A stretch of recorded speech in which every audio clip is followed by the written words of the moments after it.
The Golden Cottage.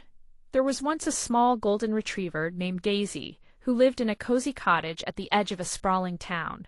Her family loved her very much, and she was the kind of dog who brought warmth to every corner of that small home simply by being herself.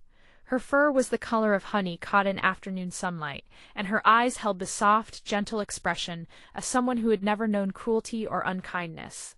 Daisy spent her days doing the things that made her heart sing. She would wake each morning to the sound of birds singing outside the cottage windows, stretch her paws long and wide, and pad softly across the hardwood floors to greet her family. They would scratch behind her ears and tell her what a good girl she was, and Daisy's tail would wag so hard that her whole back end would wiggle with pure joy. The cottage itself was a character in its own right. It had ivy creeping up one side of the walls, and window boxes overflowing with purple petunias and trailing ivy. The front porch had 2 comfortable rocking chairs where the family would sit in the evenings, and Daisy's favorite spot was on the worn rug between them. She would lay her head on her paws and listen to her family talk, their voices rising and falling like a gentle tide, while the scent of jasmine drifted across the porch on the evening breeze. But there was one thing about Daisy that made her special, something that only became apparent to those who paid very close attention. She had a wandering spirit. Oh, she loved her family dearly and would never dream of leaving them permanently, but there was something in her heart that yearned for adventure, for exploration, for the discovery of things beyond the familiar gardens and streets of her town. On the evening our story truly begins.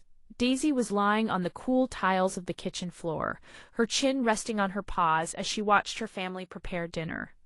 The sun was beginning its descent toward the back horizon, painting the sky in shades of amber and rose. The kitchen was filled with the warm, comforting smells of herbs and cooking, and everything felt peaceful and safe. Her youngest family member, a girl named Emma who was 7 years old, had been playing with Daisy all afternoon. They had chased each other through the garden, rolled down the grassy slope behind the house, and played hide-and-seek among the flowering bushes.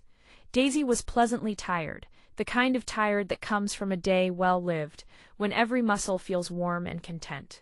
As the evening meal neared completion, Daisy noticed that the back door, which led to the garden, had been left slightly ajar. This was unusual. Her family was generally careful about keeping doors and gates secure.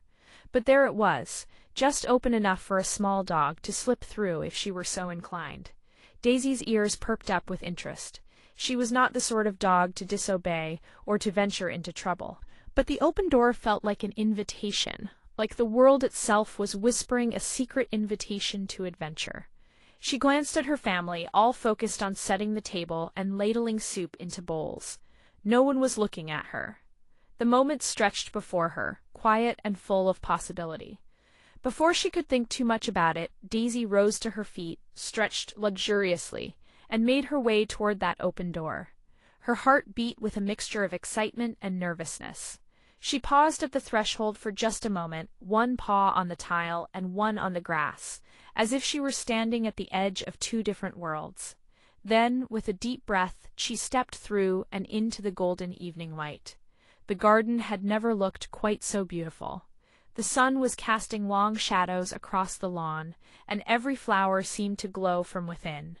The roses were particularly stunning, their reds and pinks intensified by the slanting light. Daisy paused to sniff the air, taking in all the familiar scents of her beloved garden, the grass, the soil, the flowers, and something else too, something new and intriguing that seemed to be drifting in from beyond the garden gate. She had explored every corner of her family's garden many times before. She knew where the softest grass grew, where the shade was deepest under the old oak tree, and where the rabbits liked to hide among the wild thyme. But beyond the gate, beyond the white picket fence that her family maintained so carefully, there was a whole world she had only glimpsed in passing. Daisy's paws carried her toward the gate almost without her conscious decision.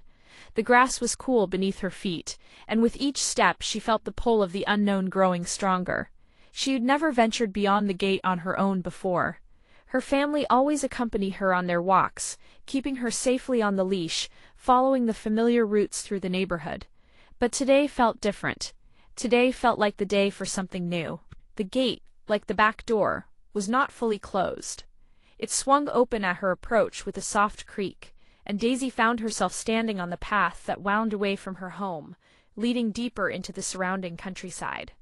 The evening light was beginning to take on the quality of magic, that special time just before dusk when the world seems to hold its breath, and anything feels possible. And so, with her heart full of wonder, and her senses alive to every sight and sound, Daisy began to follow the path.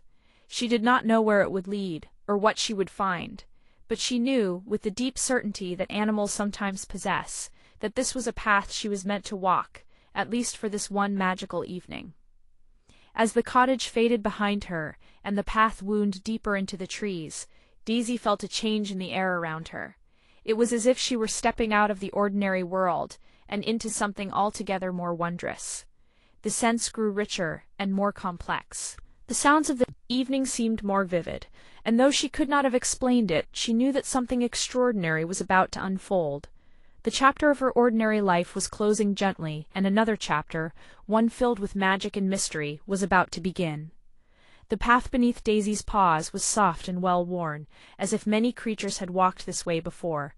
It wound gently through a small woods where tall trees created a cathedral of green above her head.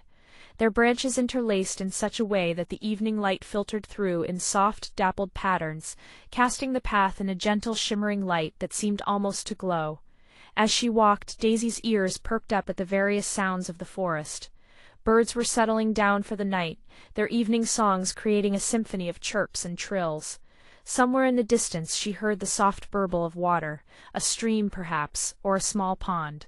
These sounds were familiar to her from her walks with her family, and yet they seemed more vivid now, more real, as if she were hearing them truly for the first time.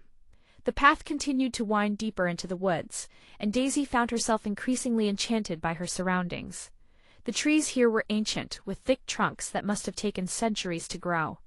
Their roots spread across the path in gnarled patterns, and Daisy carefully picked her way over them, her paws finding secure purchase on the firm earth. She passed by a small clearing where a shaft of golden sunlight illuminated a circle of soft moss.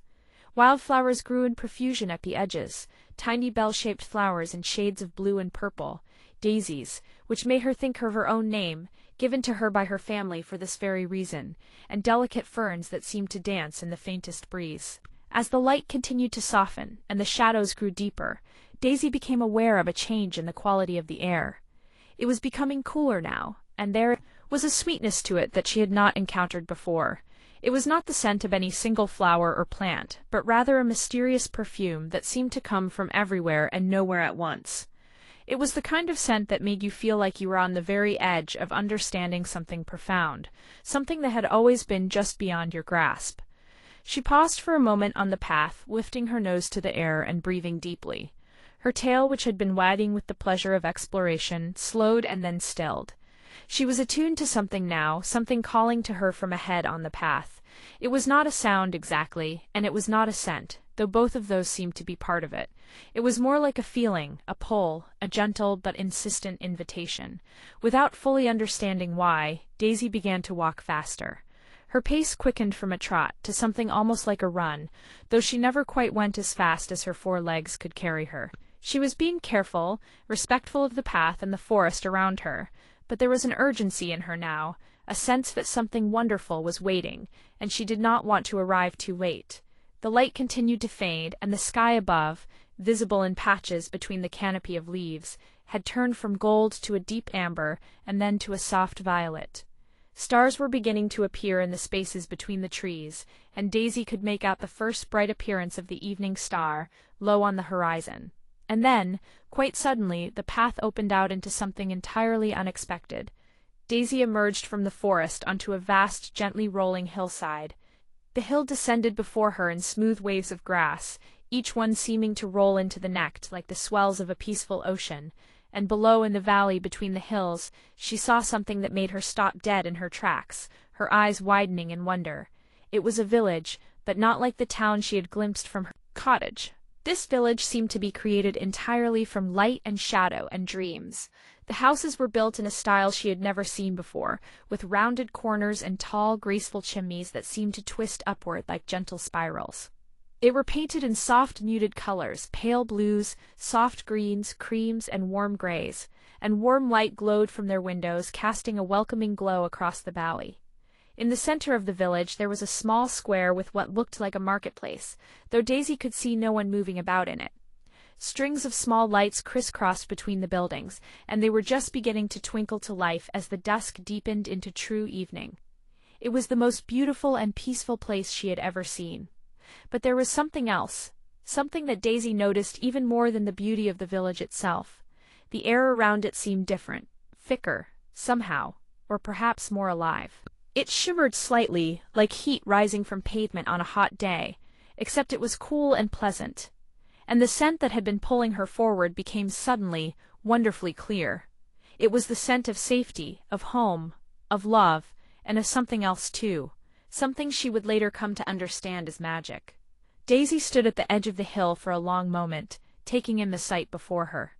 Every instinct she possessed seemed to be urging her forward, telling her that this place was safe, that this was where she was meant to be, at least for this one special evening. And yet, she hesitated. For the first time since leaving her cottage, doubt crept into her mind.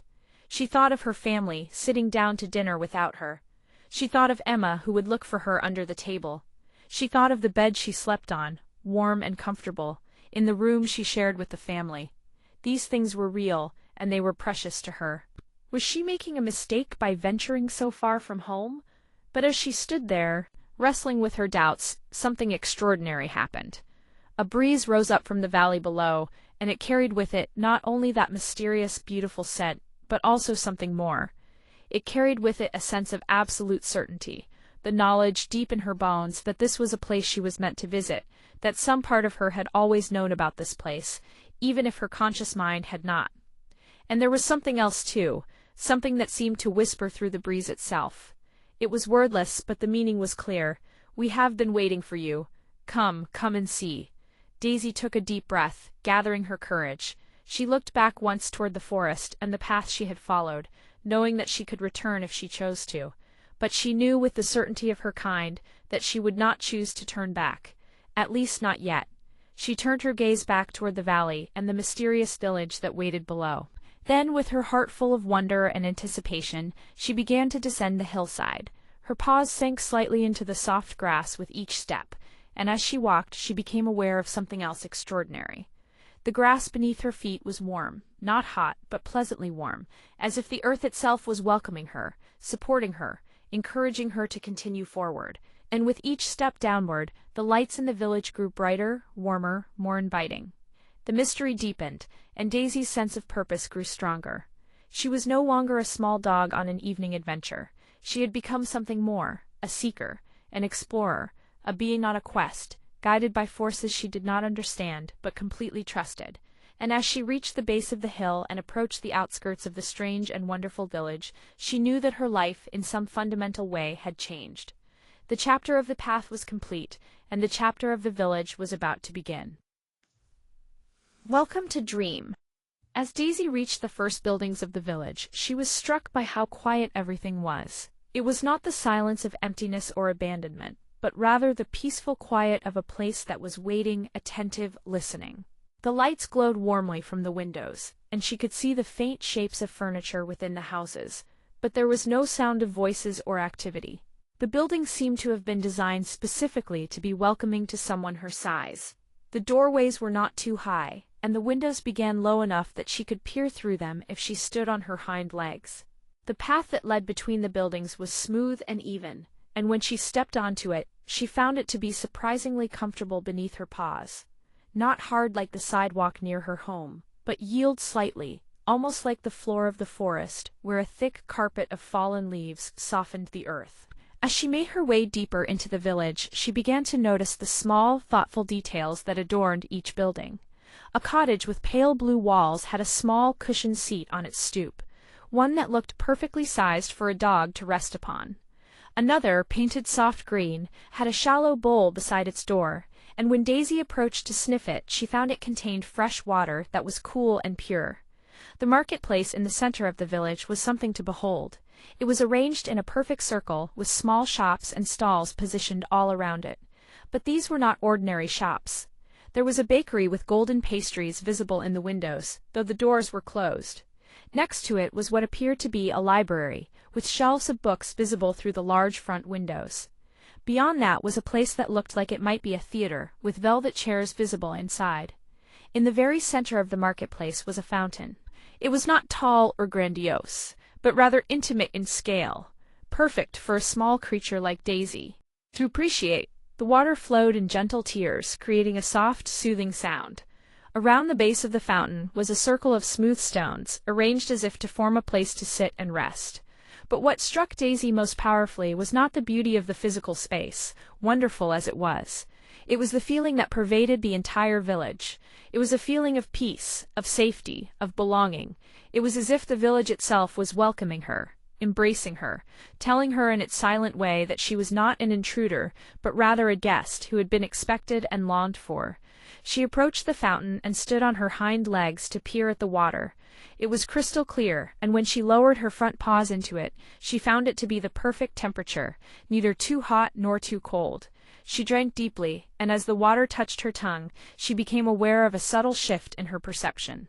The village, which had seemed quiet and somehow dreamlike, suddenly felt more vivid, more real. The colors became richer. The lights grew warmer. And most remarkably, she became aware of a presence. Not a physical presence, exactly, but a consciousness, a knowing that seemed to be present throughout the entire village. It was not frightening. Quite the opposite. It was the most comforting thing she had ever felt. It was like the feeling of being held gently by loving hands, or of being wrapped in the warmest, softest blanket on a cold night. It was the presence of something that cared for her, that wanted nothing but her happiness and well-being. As Daisy pulled her paws from the fountain and settled herself beside it, she became aware of something else. There was a voice, not a spoken voice, but a voice that she heard in her mind, in a place deeper than her ears could reach. It was gentle and kind, and it spoke her name with such tenderness that tears prickled at her eyes. "Welcome, Daisy," the voice said. "We have been waiting so long for you. Welcome to Dream Valley." Daisy looked around to see who was speaking, but she could see no one, and yet she was not confused or afraid. Somehow she understood that the voice was coming from the valley itself, from the collective consciousness of this magical place. "What is this place?" she asked aloud, and was surprised to hear her own voice emerge clearly, as if she were speaking to another dog. "This is the place where good dreams are born," the voice answered. "It is a sanctuary, a refuge, a place where all the love and goodness that exists in the world comes to rest and renew itself. And you, dear Daisy, have been chosen to visit here tonight." "Chosen?" Daisy asked. "But why me? I'm just a small dog. You are so much more than that," the voice said gently. "You are a being full of love and wonder and gentle curiosity. You see goodness in the world, and you respond to it with your whole heart. These are rare and precious qualities. And because you possess them, you were able to find your way here. This village reveals itself only to those who have the capacity to truly see it, to understand it, to appreciate it." As the voice spoke, Daisy became aware of soft movement around her. At first she could see nothing, but gradually shapes began to form in the air around the fountain. They materialized slowly, like photographs developing, becoming clearer and more substantial with each passing moment. They were dogs. Many dogs. They were of every color and size imaginable. Golden retrievers and tiny chihuahuas, German shepherds and poodles, mixed breeds and mutts, dogs with long fur and short fur, taw-togs and squat dogs. But they all shared one thing in common. They had a luminous quality about them, as if they were made partially of starlight. "These are the dream dogs," the voice explained. "They are the ones who have touched the lives of humans with their love and loyalty. Some of them still walk in the world above, in your world. Others have moved beyond, and now they work from here, helping to bring good dreams to sleeping children and adults throughout the world. Tonight they have gathered to welcome you, to show you what Dream Valley is all about." The nearest dog, a lovely golden retriever, not unlike Daisy herself, approached and touched her nose gently to Daisy's. The contact sent a warm wave of affection through her, and in that moment Daisy understood that this was a dog she had never met before, and yet she had known her all her life. They had been dream companions without either of them knowing it consciously. One by one, the dogs came forward to greet her. Each touch of a nose, each flutter of a tail, each brush of fur sent waves of understanding and love through her. She learned about their histories, the children they had loved, the families they had comforted, the moments of joy they had created simply by being themselves. There was a tiny Pomeranian who had belonged to an elderly woman and had offered comfort simply by sitting on her lap during difficult times. There was a scrappy terrier mix who had been rescued from a shelter and had helped his family learn about unconditional love and second chances. There was a massive Saint Bernard who had served as a therapy dog and had brought smiles to hundreds of hospital patients. And as each dog welcomed her, Daisy began to understand the truth about her own life. The love she felt for her family was not ordinary love. It was sacred love, the kind of love that literally helped to hold the world together. The comfort she provided simply by being present was not insignificant. It was powerful magic. The joy she brought to Emma's face when they played together was not a small thing. It was a spark of light in the world, a reason for the universe to continue, to maintain itself. As the greeting continued, Daisy felt a profound sense of peace settle over her. She had never understood before why she felt compelled to venture out on this particular evening. She needed to see this place, to understand her own significance, to know that the love she gave and received was part of something vast and wonderful. The dream dogs gradually faded back into the luminous mist from which they had emerged, though they did not disappear entirely. Daisy could still feel their presence around her, watching with kindness and understanding. "You will not stay here long," the voice of the valley told her. "You have a family who loves you and needs you. But before you return, there are things we wish to show you, things that will help you understand the true nature of your life and your purpose in the world of above." And so began an extraordinary night of revelation and wonder, as Daisy was led on a gentle tour through the magical village of Dream Valley, learning secrets about dreams and love, and the true nature of the bond between humans and their animal companions that she had never imagined possible. The chapter of arrival was complete, and the chapter of revelation was about to begin. The chapter 4, The House of Memories. As if in response to the valley's words, a doorway appeared in the space beside the fountain where Daisy stood. It had not been there a moment before, and yet it seemed to have always been there, waiting for her to notice it. The door was painted the color of moonlight, and it had a handle shaped like a paw print. "This way," the voice of the valley said gently. "There is much to show you." Daisy approached the door, and it swung open at her approach, as if greeting an old friend. Beyond the doorway was not what she expected. Instead of a room, there was a hallway that stretched back much farther than the building itself could possibly accommodate. The walls were lined with doors, hundreds of them, thousands perhaps, each one slightly different from the next. The hallway was lit by soft, golden light that seemed to come from everywhere and nowhere at once. The floor beneath Daisy's paws was warm and comfortable, and she found herself walking deeper into the hallway with a sense of calm purpose. "Every door you see represents a family," the voice explained. "Every family that has ever known the joy of loving a dog, of being loved by a dog. Would you like to see what is behind one of these doors?" Daisy did not answer with words, but instead she found her paws carrying her toward one particular door. It was painted a warm honey color, and it had a wooden frame carved with patterns of bones and paw prints. Without knowing why, she knew that this door was significant, that it held something important for her to see. The door opened at her touch, and she stepped through into a scene that made her heart skip a beat. She was standing in a cottage, her home, but not as it existed in the present day. This was her cottage as it had been a few months after her birth, when she had first arrived as a tiny puppy. She could see everything with perfect clarity, even though the memory was not actually hers, or rather, it was hers in a different way, a deeper way. She watched as her younger self, a tiny ball of golden fur, was being carefully placed in Emma's arms. The little girl was only 4 at the time, and her eyes were wide with wonder.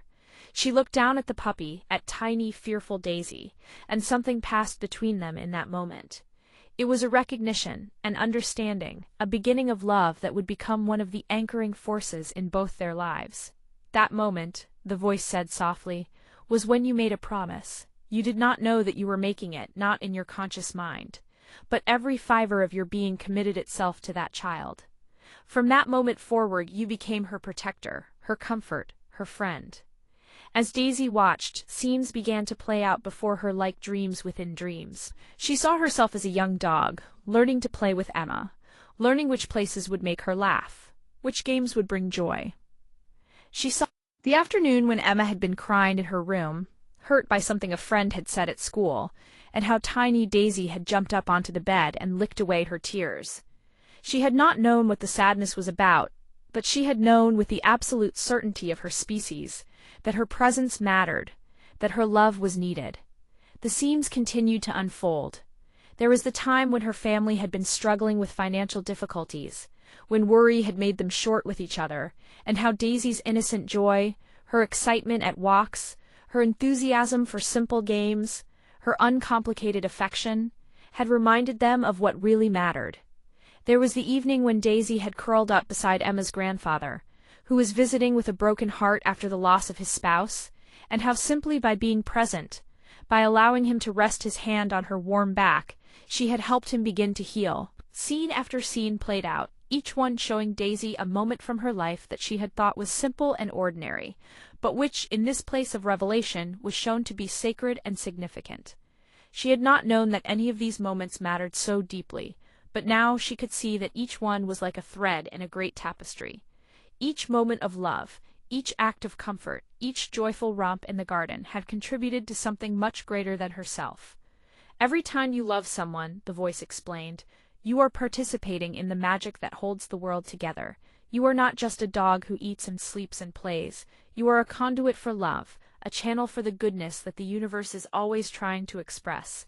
And because you approach your life with an open heart, because you give your love freely and without reservation, you have become a powerful force for good in your family's life. Daisy felt tears running down her face. She had not known that dogs could cry with such intensity.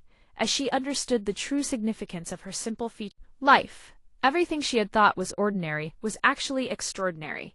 Everything she had believed was small was actually vast in its importance. The scene before her began to fade, and she found herself back in the hallway with the thousands of doors. But she was not alone. The voice of the valley was more present now, and she understood that it was trying to prepare her for something. The world you live in often does not recognize the value of quiet love, of gentle presence, the voice said. Many humans go through their entire lives without understanding how much their silent companions contribute to their well-being, their happiness, their ability to face the difficulties of life. But we know, the universe knows, and because you have allowed yourself to be fully present in the gift of your love, you will return to your world strengthened and deepened in your purpose. The chapter of memories was complete, a perfect journey into the heart of what it meant to love and be loved. And Daisy, though she still had so much to see and learn, felt ready to move forward into whatever came next. The Chapter 5, The Gardens of Dreams. When Daisy emerged from the House of Memories, she found that the night had deepened. The sky above Dream Valley was now a rich midnight blue, and the stars that filled it were brighter and more plentiful than any stars she had ever seen in the world above. They seemed to pulse with a gentle light, as if each one was breathing, alive with purpose. The village around her had transformed as well. The lights that had been glowing in the windows of the buildings had grown brighter, more colorful. Some now glowed a soft blue, others a gentle green, still others a warm amber. The overall effect was like standing inside a jewel box, surrounded by gentle radiance. The voice of the valley led her down a pathway that she had not noticed before, one that led away from the main buildings and toward the outskirts of the village. As she walked, the buildings began to give way to gardens, increasingly elaborate and beautiful gardens. The first garden they entered was a garden of flowers. It was vast, larger than it seemed possible that it could fit within the boundaries of the small valley, and it was filled with every conceivable variety of flower. There were roses in colors that did not exist in the ordinary world, shades of silver and gold, colors that seemed to shimmer and change as Daisy looked at them. There were flowers like stars, flowers like tiny bells, flowers like delicate butterflies suspended in mid-flight, and the scent of them was overwhelming, not in an unpleasant way, but in a way that seemed to go directly to the heart, to make feelings bloom within the chest. "These are the flowers of good dreams," the voice explained. "Each flower represents a dream, a hope, a wish that has been harbored in the heart of someone in the world above. And each flower you see here is growing stronger, being tended, being helped to manifest into reality. Daisy walked between the rows of flowers, and she found herself noticing something extraordinary. Many of the flowers seemed familiar to her, as if she had seen them before in dreams, which, of course, she had, though she had not known it at the time. Dogs dream, just as humans do, and now she understood that some of her dreams came not from her own imagination, but from this place, from the House of Dreams itself. As she walked deeper into the garden, she became aware of other creatures tending the flowers. They were not dogs or humans, but rather beings that seemed to be made entirely of light and intention. They moved gracefully among the plants, touching a petal here, adjusting a stem there, tending to the flowers with the careful attention of a gardener who loves their work. These beings did not speak, but when their attention fell upon Daisy, she felt a warm greeting, a recognition of her presence. She understood that these were the ones who helped maintain Dream Valley, who kept the dreams growing strong, who ensured that hope continued to flourish in the world. As she moved through the flower garden, it gradually gave way to another garden, this one filled with trees. They were not ordinary trees, but rather trees that seemed to have a luminosity all their own. Their branches were heavy with fruit, and the fruit glowed with soft light, some golden, some silver, some the color of the sky at sunset. "These are the trees of wisdom," the voice said. "Each fruit represents a lesson, an understanding, a piece of knowledge that has helped someone in the world above to navigate the difficulties of their life with greater grace and peace." Daisy paused beneath one of the trees and looked up at its branches. On impulse, she stood on her hind legs and gently nudged one of the glowing fruits. It fell softly into her paws, and when she looked at it, she saw within it an image.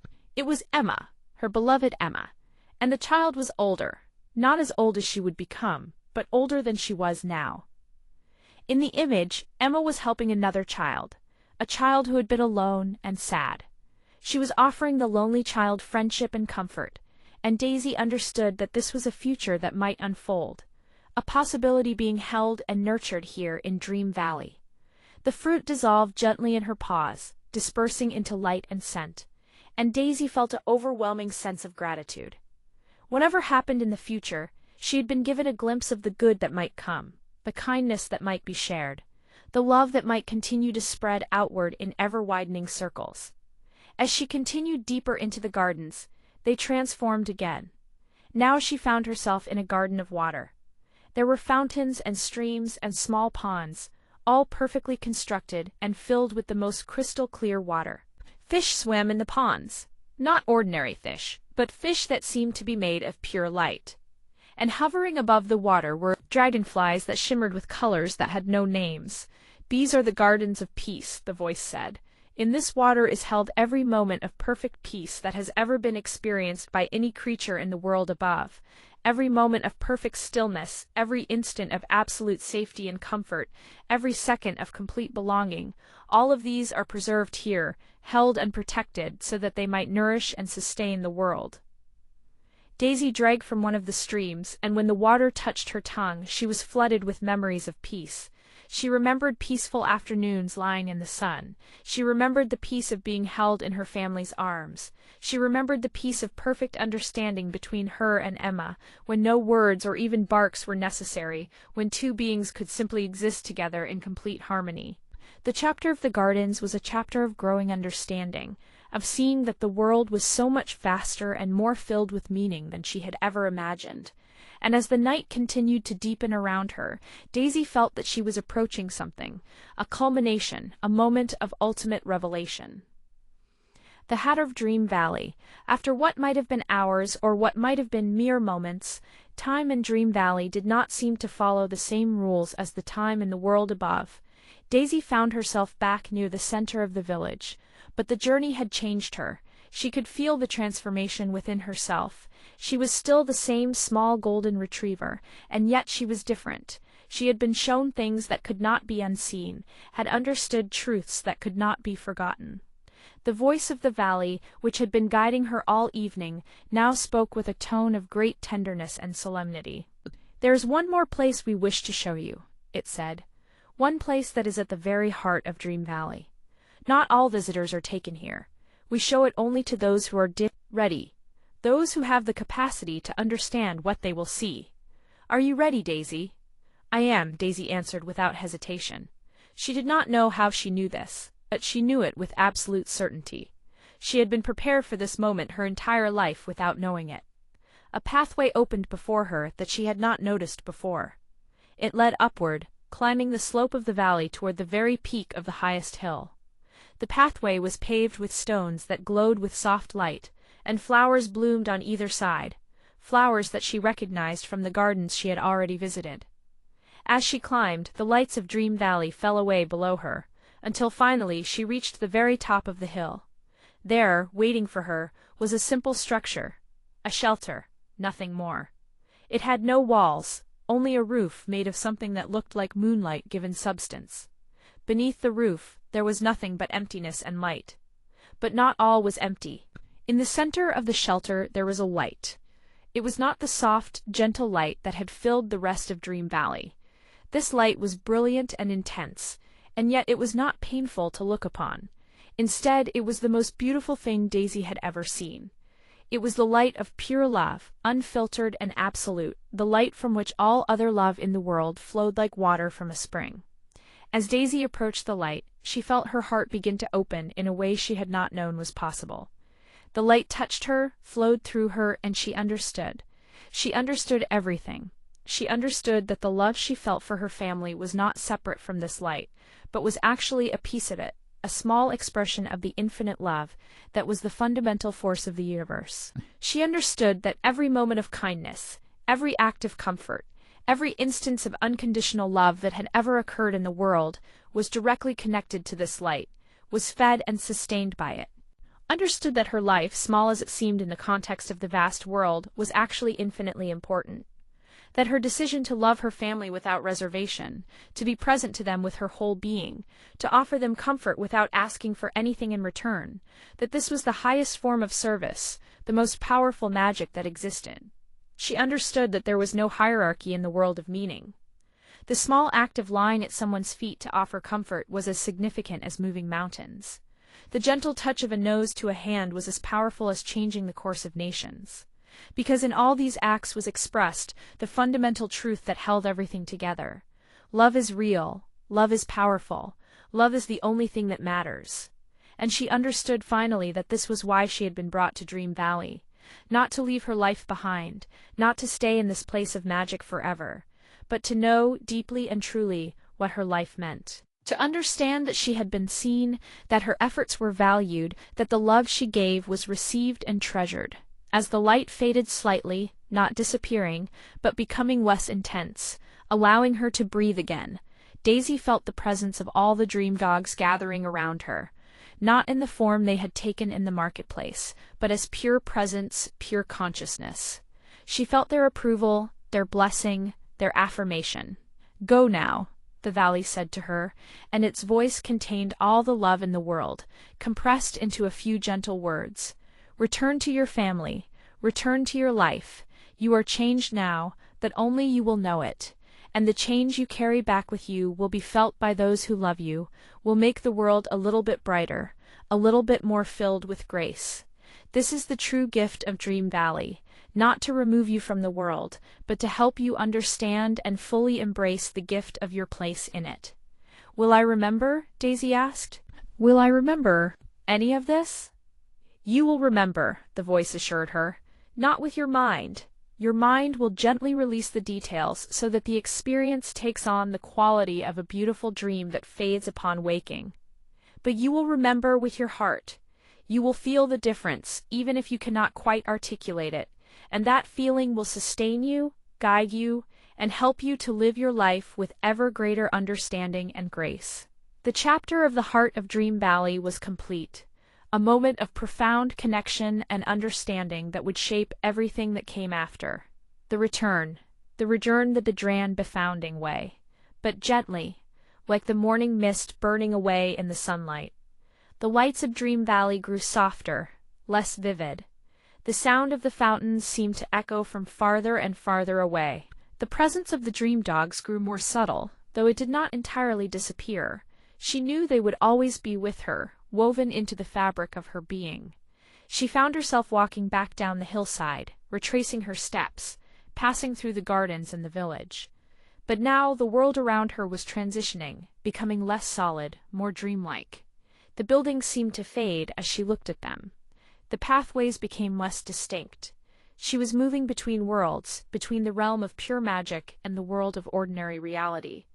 The path wound back toward the forest, and Daisy found herself following it with her eyes still half open, as if she were not quite awake. She passed under the trees, but they seemed to be both there and not there at the same time. She could hear birds singing their evening songs, and she could smell the familiar scents of the woodland, earth, and growing things, and the faint smell of rain from some distant part of the forest. The forest began to give way to open meadow, and then to something even more familiar. She could see the edges of her family's garden. White picket fence seemed to emerge from the mist, like the bow of a ship appearing through fog. The back gate was still open, just as she had left it what seemed like hours ago. But what her confused mind was beginning to suspect had been no time at all. She passed through the gate and into the familiar garden. Everything was exactly as it had been. The roses still bloomed in the beds, the grass was still soft beneath her paws, the cottage window still glowed with warm light. But something fundamental had shifted. Everything looked the same, but it all seemed new somehow, reborn, filled with significance that she was only just beginning to appreciate. As she approached the back door of the cottage, she could hear her family inside. Emma was calling her name, her young voice filled with concern. "Daisy, Daisy, where are you? Come, girl." And then Daisy was awake, or rather, she was no longer in the liminal space between worlds. She was lying on her bed in Emma's room, the bed that she slept on every night. The room was dark, except for a nightlight in the corner that glowed softly. Emma was stirring in her sleep, one hand reaching out in the darkness, as if searching for Daisy's comforting presence. Daisy lifted her head, and for a moment she was confused. Had she ever left? Had it all been a dream? But then she felt it, that change in her heart, that deepening of understanding, that sense of having been touched by something far greater than herself. She understood that Dream Valley was not a place she had journeyed to in any physical sense. It had been a place she had visited in that realm where dreams and reality intertwine, in the space between waking and sleeping where all true magic happens. And the experience had been absolutely real, even if it had taken place in the world of dream and spirit, rather than the world of flesh and concrete. Rising quietly from her bed, she made her way downstairs and checked the back door. It was slightly ajar, just as it had been when she left, but she did not remember going outside. The last thing she clearly recalled was lying on the cool tiles of the kitchen floor, watching her family prepare dinner. And now it was night, and they had all gone to bed. Had it all been a dream that unfolded in moments? Or had she truly ventured to Dream Valley and spent hours there, only to return to find that no time had passed at all? Daisy realized that this was not a question that mattered much. The important thing was that it had happened, in whatever way it had happened, and she had been changed by it. She returned to Emma's bedroom and settled back onto her bed. The child stirred again, and this time did manage to reach out her hand, placing it gently on Daisy's back. In her sleep, Emma smiled, and Daisy understood that her presence had been felt, had offered comfort, even in the realm of dreams. As Daisy rested her head back down on her paws, she felt a great peace settle over her. She had been shown something precious. She had been given a gift beyond measure, and though the details of Dream Valley would fade like morning mists as the night turned into morning, the essence of what she had experienced would remain with her always. The chapter of the return was not the end of the story. It was the bridge between the world of magic and the world of ordinary life, the place where extraordinary experience becomes integrated into everyday existence, making everyday life sacred through the understanding that it always was and always will be. Chapter 8. The morning after, when morning came to the cottage, it was like any other morning. Sunshine streamed through the window, painting golden rectangles on the floor. Birds sang their morning songs in the trees. The world was exactly as it had always been, and yet everything felt subtly different to Daisy. She woke before Emma, as she often did, and made her way downstairs. Her family was not yet awake. The cottage was quiet, except for the soft ticking of the grandfather clock in the hallway. She went to her water bowl and drank, then padded into the living room and lay on her favorite spot by the window, where the morning sun was warm. As she lay there, she tried to remember the details of her extraordinary night. They were slipping away from her, dissolving like sugar in water, but not entirely gone. She could still feel the essence of Dream Valley, could still sense the presence of the dream dogs, could still feel the love that was the heart of that magical place. She remembered being shown that her life mattered, that her love was important, that the small, quiet things she did every day were sacred and significant. And she understood that this was the real gift, not visions or magic or adventure, but the knowledge that her ordinary life was extraordinary, that her simple task of loving her family was one of the most important things she could possibly do. Emma came downstairs an hour later, still in her pajamas, rubbing her eyes. When she saw Daisy by the window, she broke into a smile that lit her face from within. "Good morning, Daisy," she said, and came over to wrap her arms around the dog's neck. "I had such a good dream about you last night. You were in a beautiful place, and everything glowed, and you were so happy." Daisy's heart seemed to skip a beat. Had Emma been to Dream Valley too? Or had the magic of that place touched her from afar, sending her dreams of what was happening in the realm beyond ordinary consciousness? "I dreamed that you could run in a place without any fences, where there were flowers everywhere, and you were playing with other dogs, and everyone loved you so much," Emma continued, settling down on the floor beside Daisy. "And it was so peaceful and beautiful. When I woke up, I could still feel how happy you were in the dream." Daisy leaned her head against Emma's shoulder, and in that moment she understood something else. The magic of Dream Valley did not only touch the dreamers themselves. It flowed outward, touching everyone they loved, carrying the frequency of peace and understanding to all those who were connected to them. By going to Dream Valley, by receiving the gift of understanding her life's significance, Daisy had also given a gift to Emma. The child would grow up with a subtle understanding, woven into the fabric of her being, that the love between a person and their animal companion was sacred, was meaningful, was one of the most important relationships one could have. The day unfolded normally after that. Daisy ate her breakfast, played with Emma in the garden, took a walk with her family through the neighborhood, and performed all the ordinary tasks of her day. But now she performed them with a deepening understanding and presence. When Emma was struggling with a puzzle that wouldn't fit together the way she wanted, and frustration began to cloud her face, Daisy laid her head on the girl's lap and gazed up at her with complete, unconditional attention.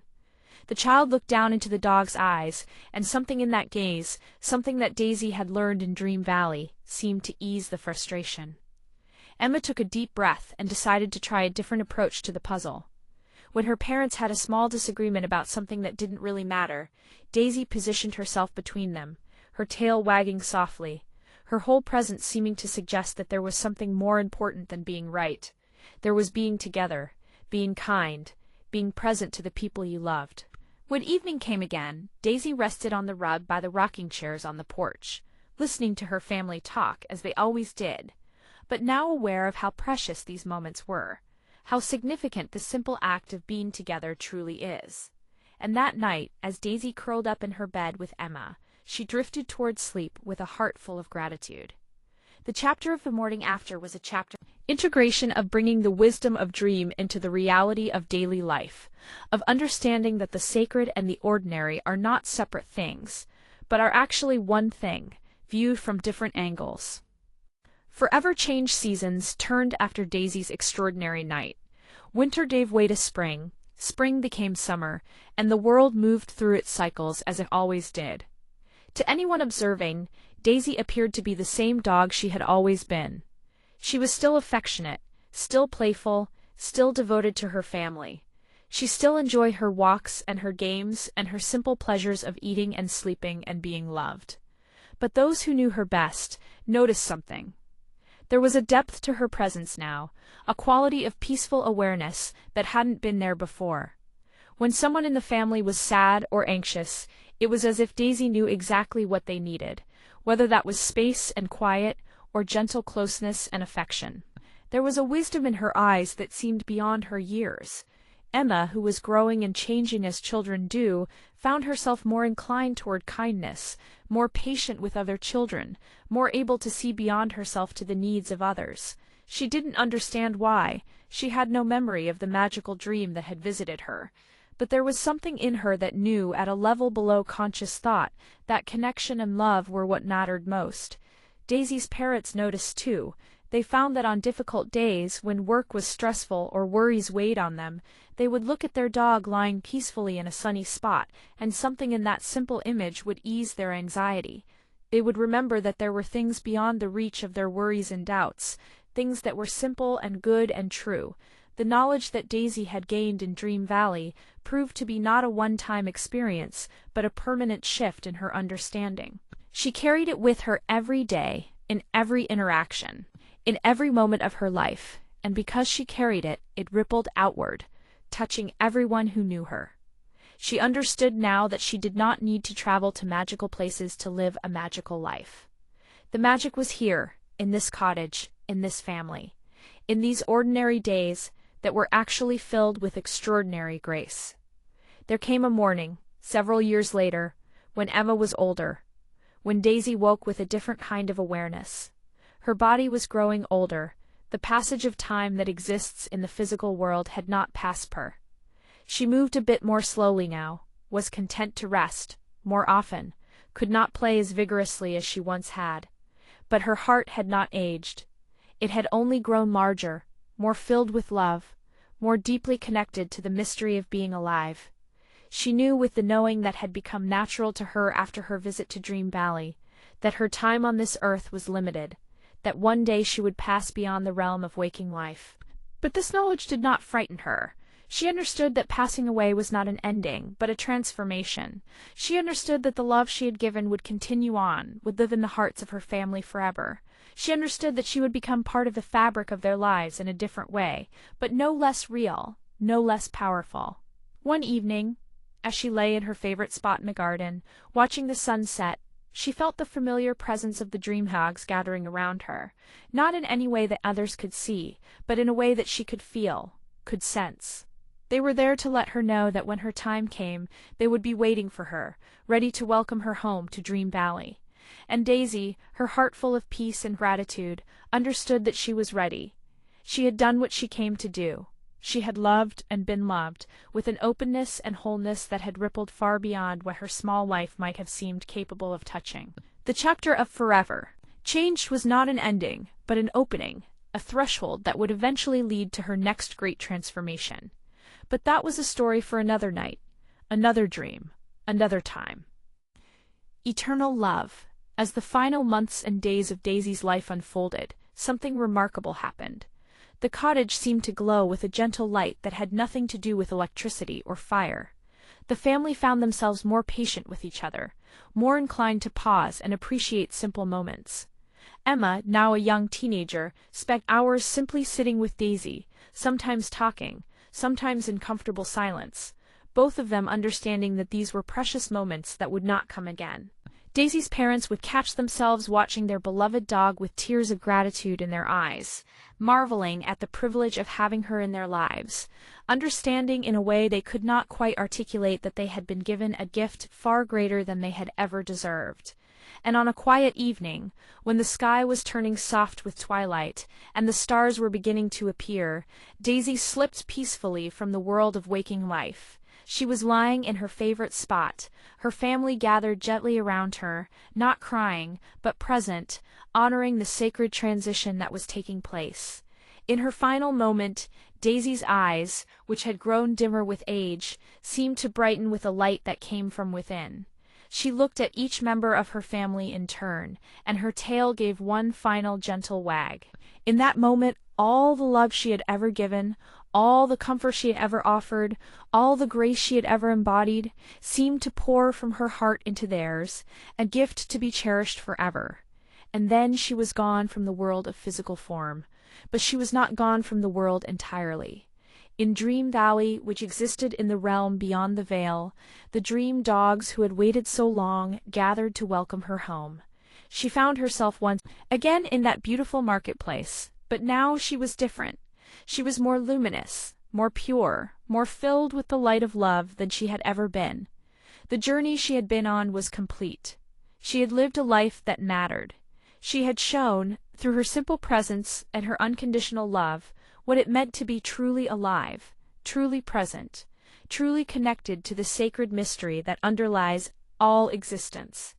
And now her work transformed. Now she joined the other dream dogs in tending the gardens of Dream Valley. in nurturing the dreams of sleeping children and adults throughout the world. And whenever a child or a person of any age needed to understand the meaning of unconditional love, Daisy would visit them in their dreams, just as she herself had been visited, offering comfort, offering presence, offering the wordless knowledge that love is real and love is eternal.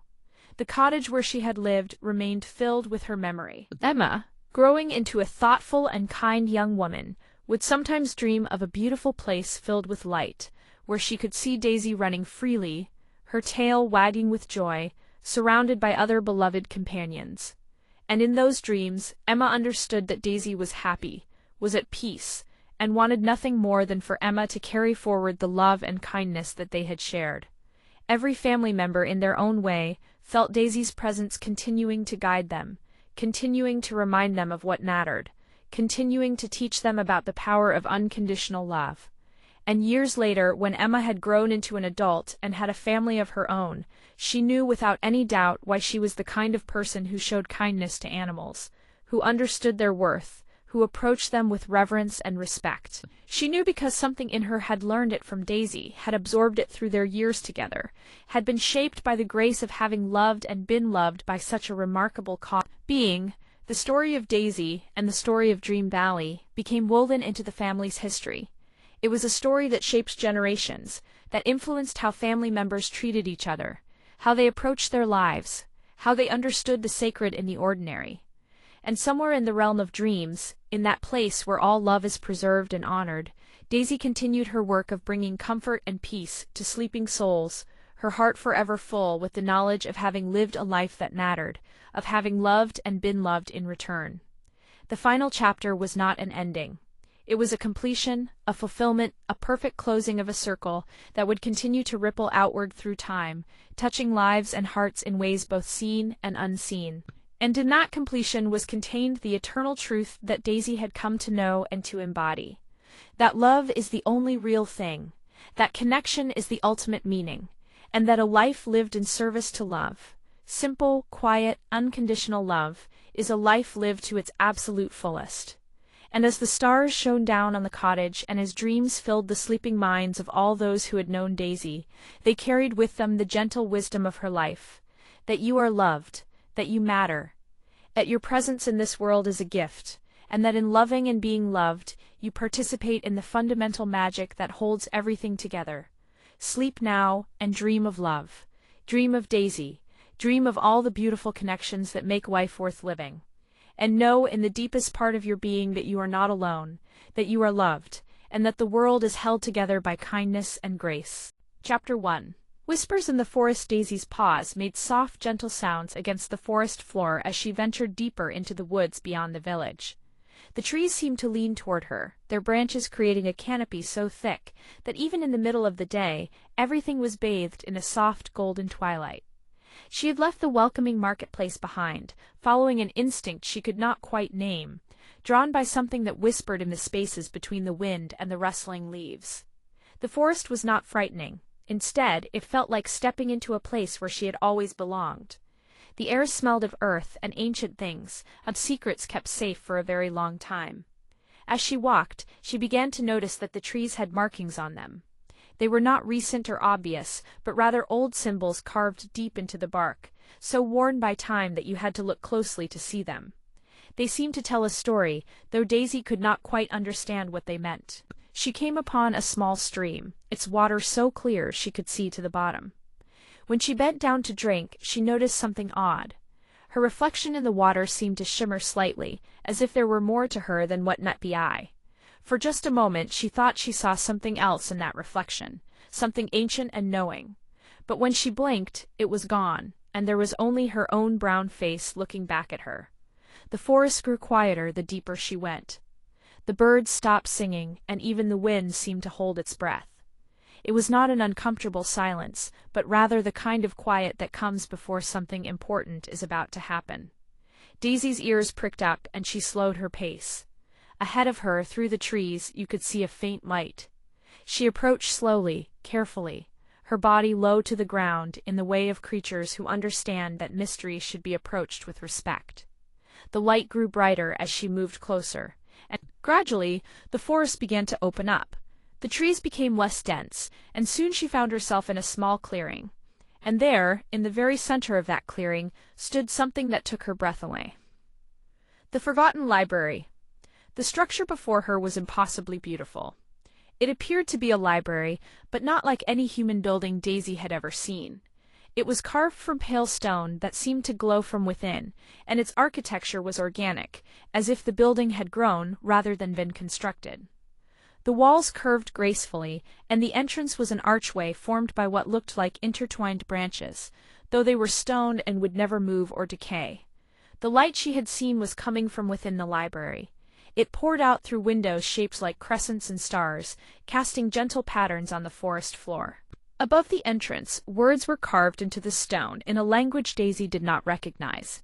But somehow, standing before it, she understood their meaning. They said, "Here rest the dreams of all creatures."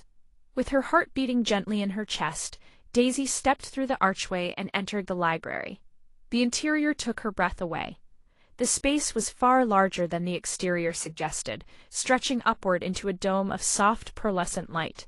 Shelves lined every wall, and they were filled not with books, but with something else entirely. They were filled with what appeared to be glowing orbs, each one a different color, each one pulsing with a gentle, rhythmic light, with the beating of countless hearts. The floor beneath her paws was cool and smooth, and it seemed to guide her forward. As she walked deeper into the library, she began to understand what she was looking at. Each orb, she somehow knew, contained a dream. These were not human dreams alone, but the dreams of every creature that had ever lived. There were dreams from birds and butterflies, from foxes and rabbits, from ancient wolves and forgotten creatures whose names had been lost to time. The colors were endless. There was a soft blue that spoke of dreams of flying through endless skies. There was a warm amber that held dreams of safe places and comfort.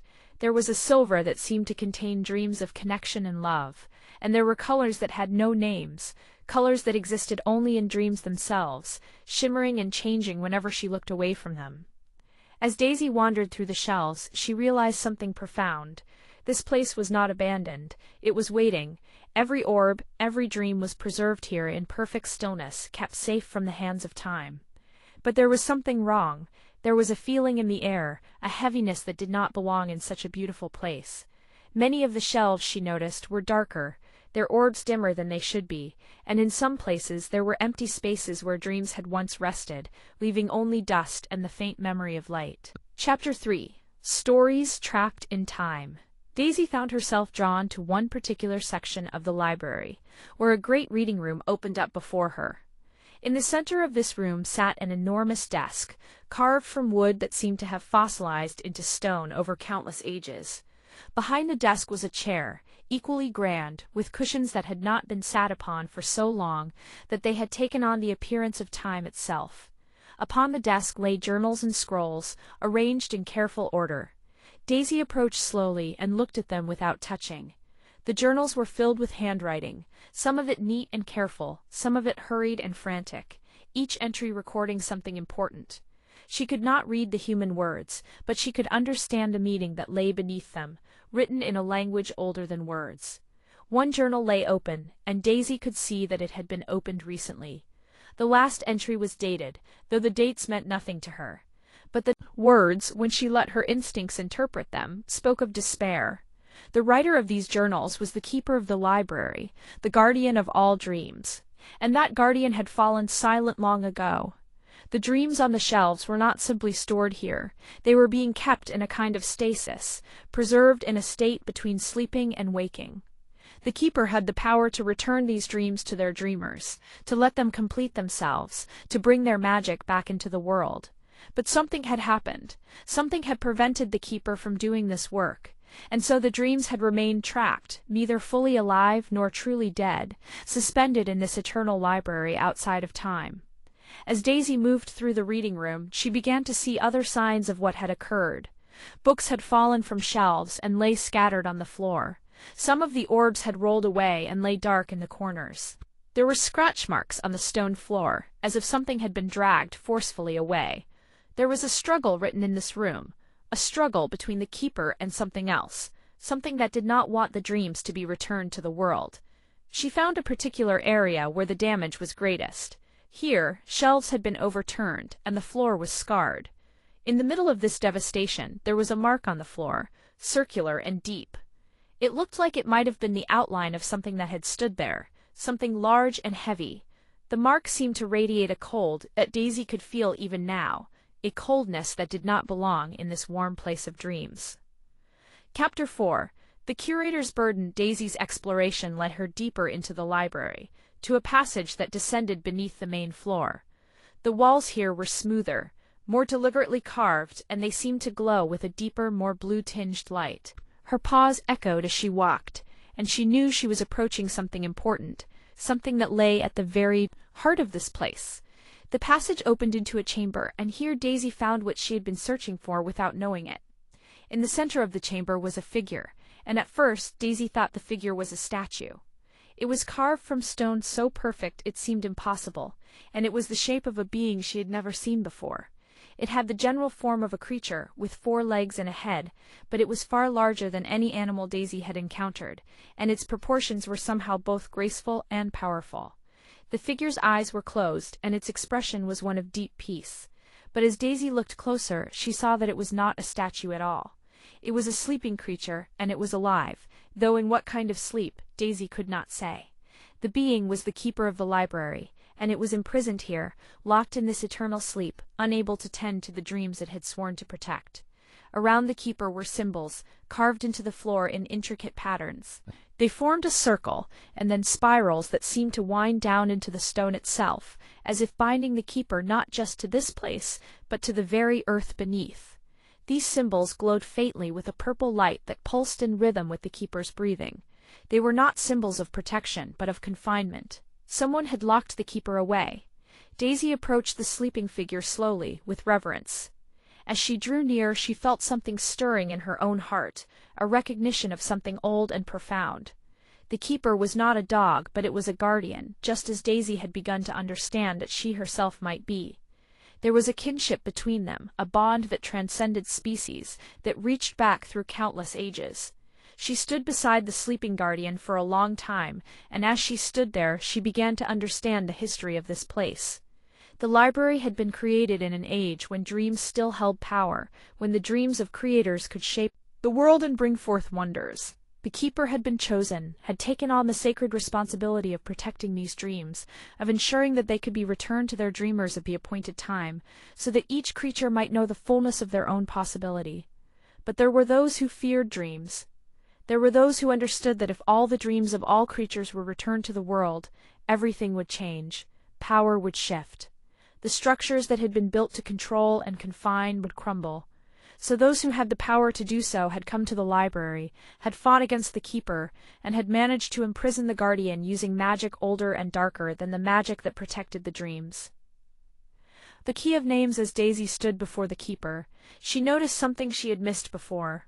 There was an object lying beside the sleeping figure, placed carefully, as if the keeper had set it there before succumbing to the spell that had trapped them. It was small, no larger than a pebble, but it glowed with a light of its own. It was a key, though not of any ordinary kind. It seemed to be made of crystallized light, and it pulsed with colors that shifted and changed. Daisy understood, without being told, that this key was the solution to the puzzle that had trapped the keeper. But it was not a key that could open a lock in the ordinary sense. It was a key made of names, of the true names of all things. In the ancient times, before names had been simplified and forgotten, everything had possessed a true name, a word that held the very essence of what it was. The true name of a thing held power over that thing. If you knew the true name, you understood the thing completely. The key lying before the keeper was made of many true names, woven together in a harmony that created light. The keeper had left it here as a message, as a beacon for whoever might come seeking to help. But the keeper could not use the key because the keeper was bound, and no one else knew the true names of the things that needed to be unbound.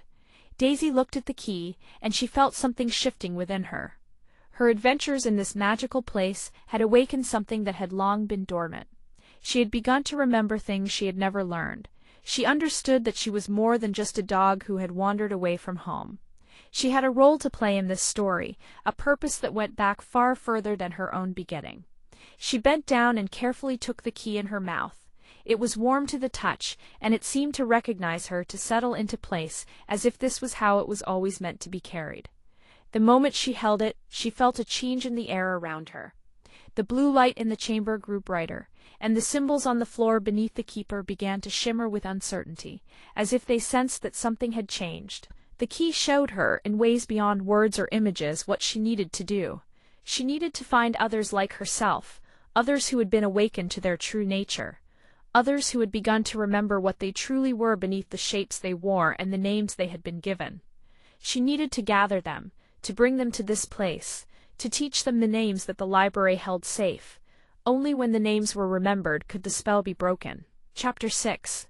Breaking the spell. Daisy left the chamber carrying the key of names, and she found her path through the library guided by an instinct that seemed to come from somewhere beyond herself. She walked through the passages and the great reading rooms, and with each step more of the truth came back to her. She remembered, though she did not know how she could remember something she had never lived, the age when dreams walked freely in the world, when the boundary between the dream realm and the waking realm was thin and permeable. She emerged from the library back into the forest, and the forest welcomed her as if it had been waiting for her return. The trees seemed to part before her, creating a clear path, and the light filtering through the canopy seemed to glow warmer and more golden than before. She knew where she needed to go. There were others like her scattered throughout the world, creatures who had felt the stirring of something ancient within them, who had sensed that there was more to their existence than simple survival and simple living. She ran through the forest, and as she ran, she felt the key warming in her mouth, beating like a heart. With each beat of that heart, she felt more of herself returning to her. She remembered lifetimes she had never lived. She remembered watching over dreams. She remembered the day the library had been created, the day the keeper had accepted the burden of the guardian's role. She remembered the darkness that had fallen, the forced sleep that had taken the keeper. When she finally emerged from the forest near the village she had discovered on her journey, she found the first of her kindred waiting for her. It was a gray wolf, standing at the edge of the village green, looking at her with eyes that held ancient knowledge. The wolf did not need to speak.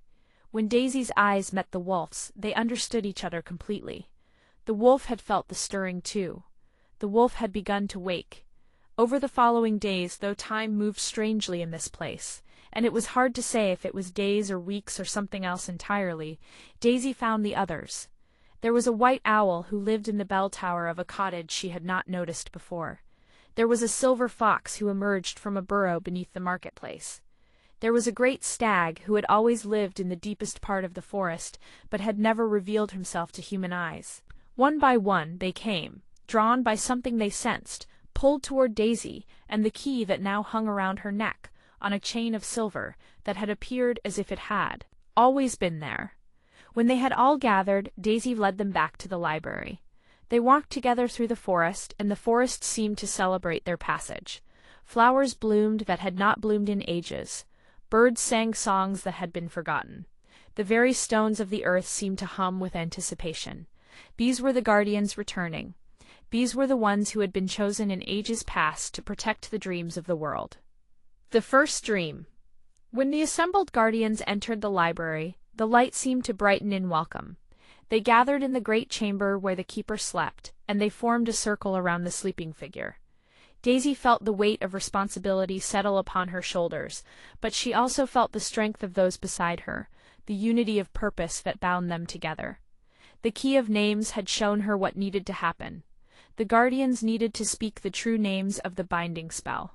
These names were not words that human tongues could speak, but they were words that the guardians possessed deep within their being, in the very essence of what they were. Each guardian held part of the key. Each of them had always known certain names, had carried them since before the world was old. The wolf stepped forward first and spoke a name that sounded like the howl of wind through ancient canyons. The owl spoke a name that was like the soft rustle of wings in darkness. The fox spoke a name like the whisper of foxfire dancing through the night. The stag spoke a name like the creaking of great branches in the wind. And Daisy, when her turn came, spoke a name like the beating of a puppy's heart, full of love and trust, full of innocence and wonder. As the names were spoken, the symbols on the floor began to break apart. The purple light that had bound the keeper flickered and faded.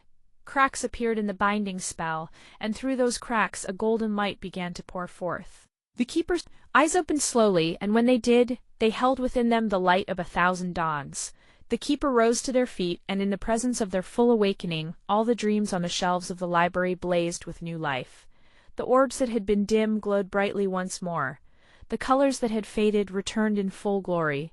The library, which had been a place of preservation, became a place of vital, living energy.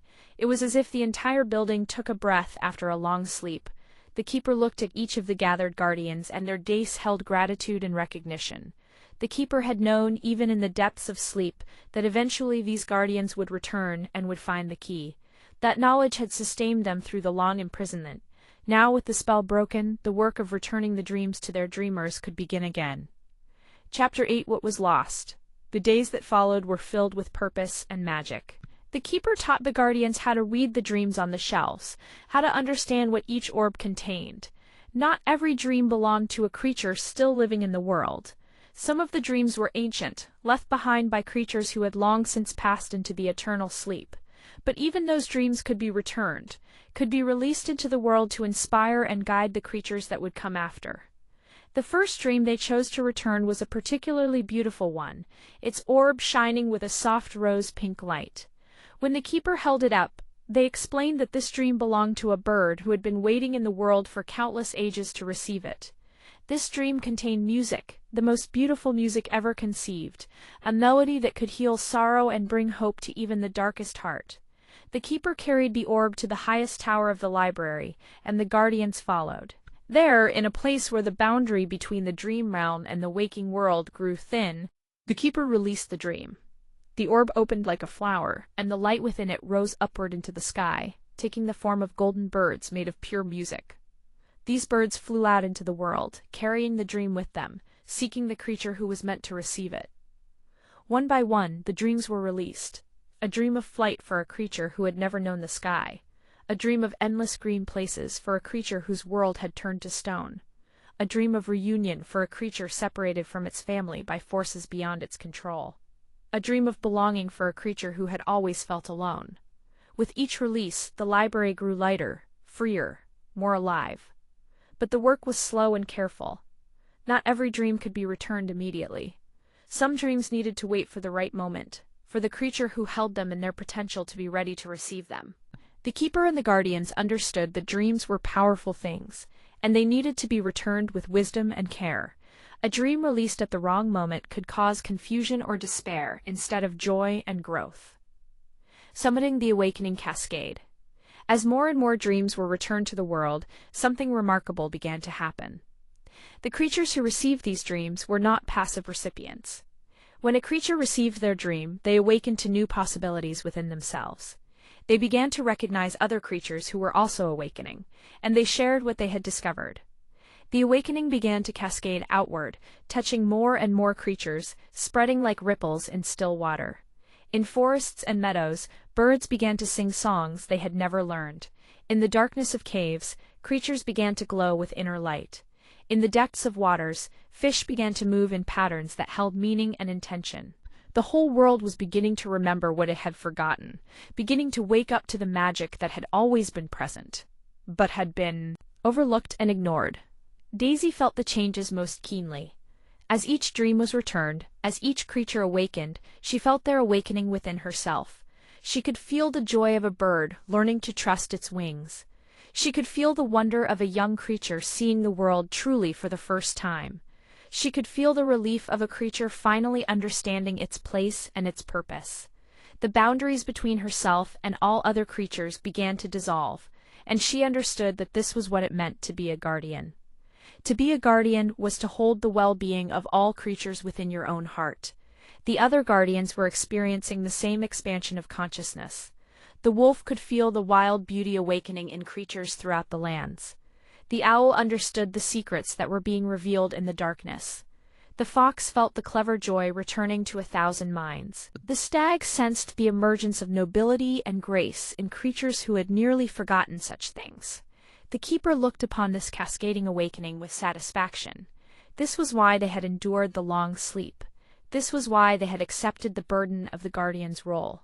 This was what the library had been created to protect.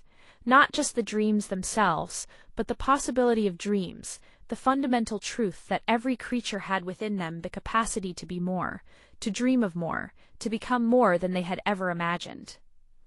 At Chapter 2, A New Order, as the awakening spread, it became clear that the world would never be the same. The old order, built on control and the suppression of possibility, began to crumble. Creatures who had been separated by fear and misunderstanding began to recognize each other as kindred. Lands that had been closed off and dangerous became accessible and welcoming. The barriers that had seemed unbreakable began to dissolve like mist in sunlight. The guardians found themselves called to new roles in this transformed world. Wolf became a guide for creatures seeking to find their own strength and courage. The owl became a keeper of wisdom, helping creatures understand the meaning of what they had learned. The fox became a teacher of cleverness and flexibility, showing creatures how to adapt and thrive in new circumstances. The stag became a symbol of peace and grace, demonstrating how strength and gentleness could exist together. And Daisy, the little dog who had once been merely a pet in a human home, found herself recognized as something more. Creatures came to her seeking guidance, seeking the unconditional love and loyal companionship that she embodied. She had not sought this role, but she had accepted it, understanding that it was her nature to give her heart freely and completely to all those around her. The keeper, now fully awake and no longer bound to the library, began to travel throughout the world, making sure that the dreams that had been returned were flourishing, that the awakening was taking root in the deepest places of each creature's being. But the keeper was no longer alone in this work. The guardians traveled with the keeper, and together they began to create a new form of order, an order based not on control, but on nurturing, not on suppression, but on the celebration of each creature's unique potential. The Chapter 11, The Keeper's Choice. One day, as the guardians and the keeper gathered once more in the library, the keeper addressed them with a question that none of them had anticipated. The library, the keeper explained, could not remain hidden forever. Eventually, the humans who lived in the world would discover it, would find their way to this place where dreams were preserved and protected. The question was, what should be done then? The guardians were divided. Some believed that the library should remain a secret, protected and hidden from those who might misuse its power. Others believed that the humans should be welcomed, that they too could learn, to become guardians of dreams, that the magic of the library could be shared with all creatures, not kept apart. The debate was conducted with respect and care, for each guardian's perspective held wisdom. Daisy listened to all the arguments, and when it came time for her to speak, she found words that surprised even herself. She said that the library had never been meant to be a hidden thing, a secret treasure kept from the world. It had been created in an age when all creatures, humans included, had recognized the value and power of dreams. The fact that it had been hidden was not a reflection of its true nature, but rather of the darkness that had fallen upon the world, the darkness that had made it necessary to protect such precious things. She spoke of the humans she had known, and she said that not all humans were enemies of dreams. Some humans held within themselves the capacity to recognize and honor the dreams of other creatures. Some humans, if given the chance, could become guardians too. What was needed was not to hide the library forever, but to create a pathway for those humans who were ready to understand, to find their way here, and to take on the responsibility of protecting dreams in their own worlds. The keeper listened carefully to Daisy's words, and when she had finished speaking, the keeper nodded slowly. This was the wisdom they had been hoping to hear. The keeper had known all along that this choice would need to be made, but they had been waiting for the guardians to come to this understanding themselves. For a guardian who did not freely choose to share and open their heart would never be a true guardian at all. Chapter 12. Dreams remembered, lives transformed. And so the great library began to transform once more. The guardians, working together with the keeper, began to create new entrances to the library, pathways that could be found by those who were truly ready to find them. A human who had always believed in the power of dreams might stumble upon a door in an unexpected place. A child who still retained the capacity to wonder might find a corridor in their own heart that led to the library's halls. The magic was still protected, but it was no longer completely hidden away. The dreams continued to flow out into the world, and as they did, the world continued to transform. It did not become a perfect place, for perfection was not the dream's purpose. Instead, it became a place where creatures of all kinds recognized their own potential, where cooperation replaced competition, where the hidden magic that had always been present began to show itself openly. Daisy often found herself in quiet moments, sitting in the library among the shelves of dreams, and in those moments she would reflect on how far she had come from that day, when she had simply wandered away from her home, following an instinct she could not name. She had been that little dog then, and she was still that little dog in many ways. But she was also so much more. She had become a guardian, a protector of dreams, and in doing so, she had discovered her own dream. The dream that had been waiting for her since before she was born. And that dream was simple and profound. It was a dream of connection, of love, of the knowledge that every creature mattered, that every life held value and meaning. It was a dream of a world where all beings recognized each other as kindred, where the joy of one creature was celebrated by all, where the sorrow of one creature was felt and honored by all. The dreams on the shelves continued to glow, continued to pulse with life and possibility. The library stood as it had always stood, at the threshold between the world of dreams and the world of waking, protecting and nurturing the dreams that made both worlds possible. And Daisy, the little dog with the great heart, took her place among the guardians, tending the dreams, releasing them into the world, watching as creatures of all kinds awakened to the magic that had always lived within them. Chapter 1. The Discovery by the Water. On a morning when the world seemed painted in shades of blue and silver, a young fox named Iris wandered further from her burrow than she ever had before. Her paws carried her through the meadow where wildflowers nodded in the gentle breeze, past the old oak tree that had stood for 100 years, and finally to a place she did not know existed until that very moment. The stream revealed itself slowly, as if it had been waiting for her to find it.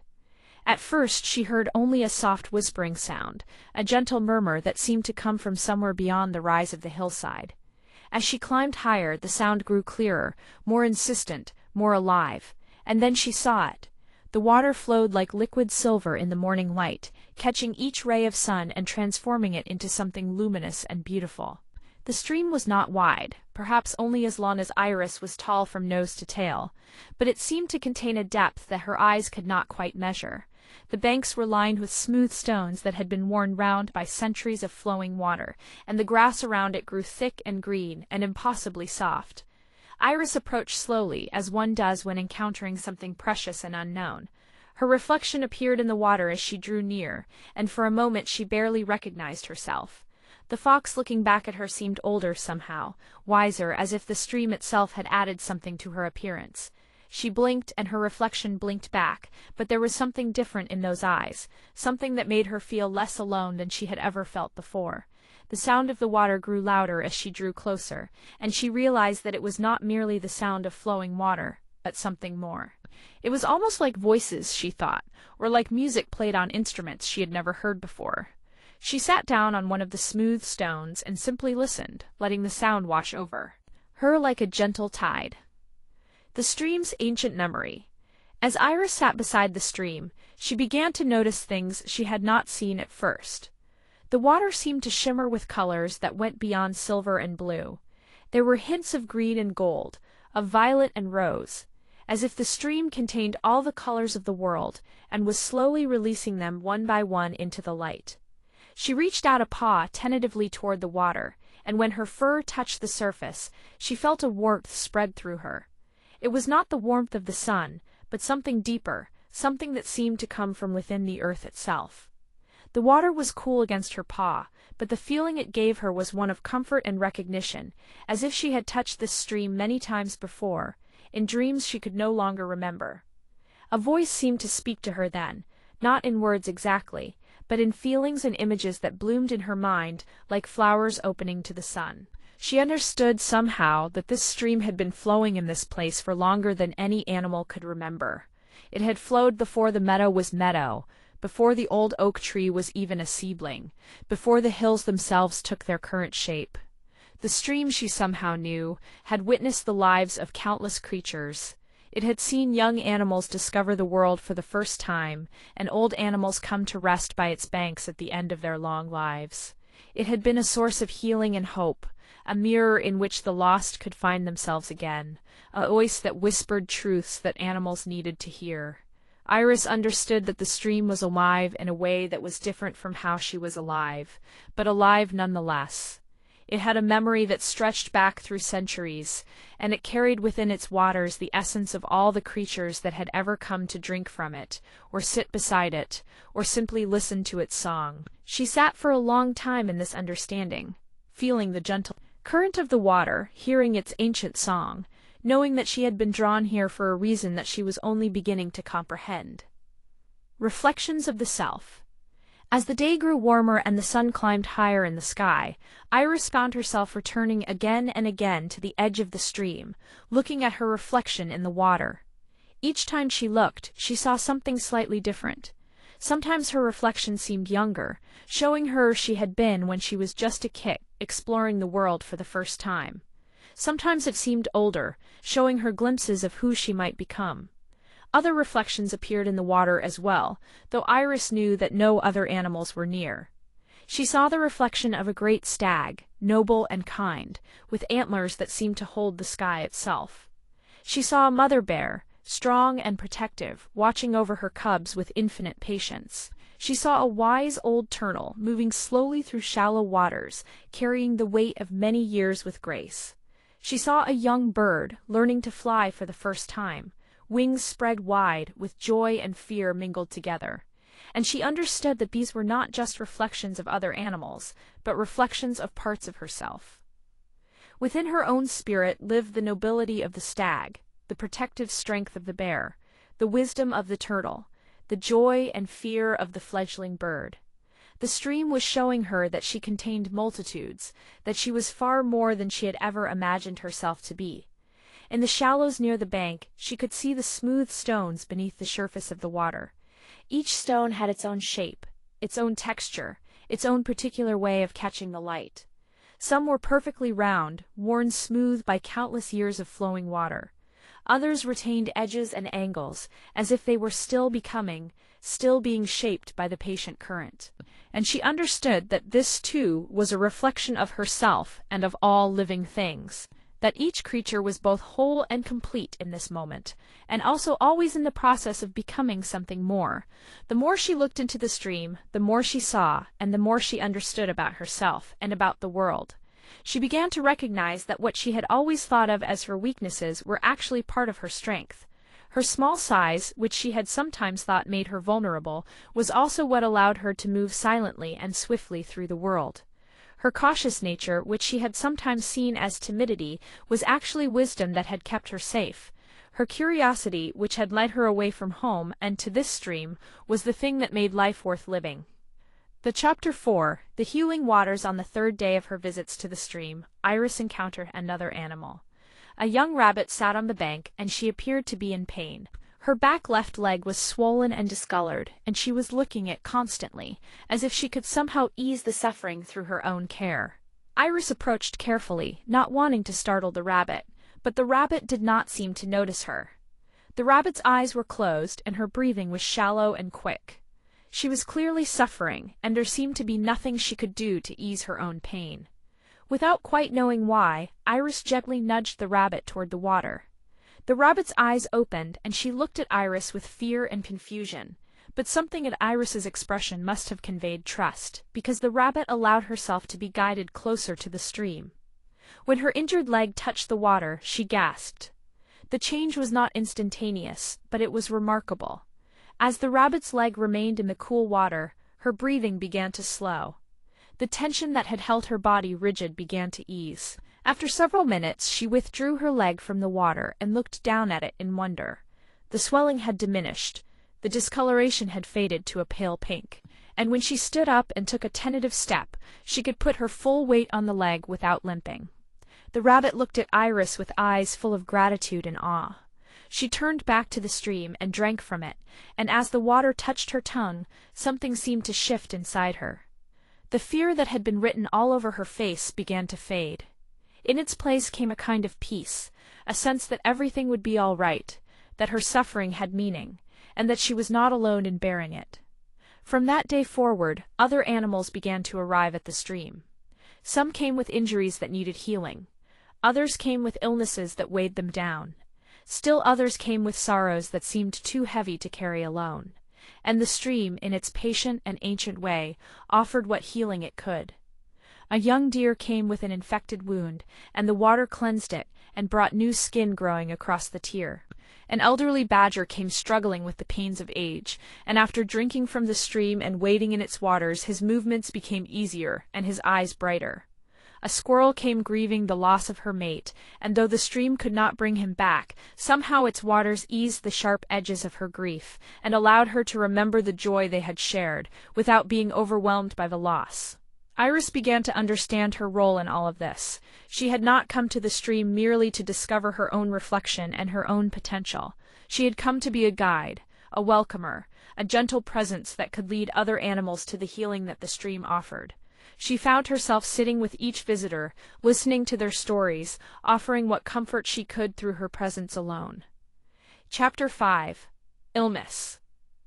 And renewal. There came a day when the stream seemed to grow darker, and Iris felt a heaviness in her chest that she had not felt before.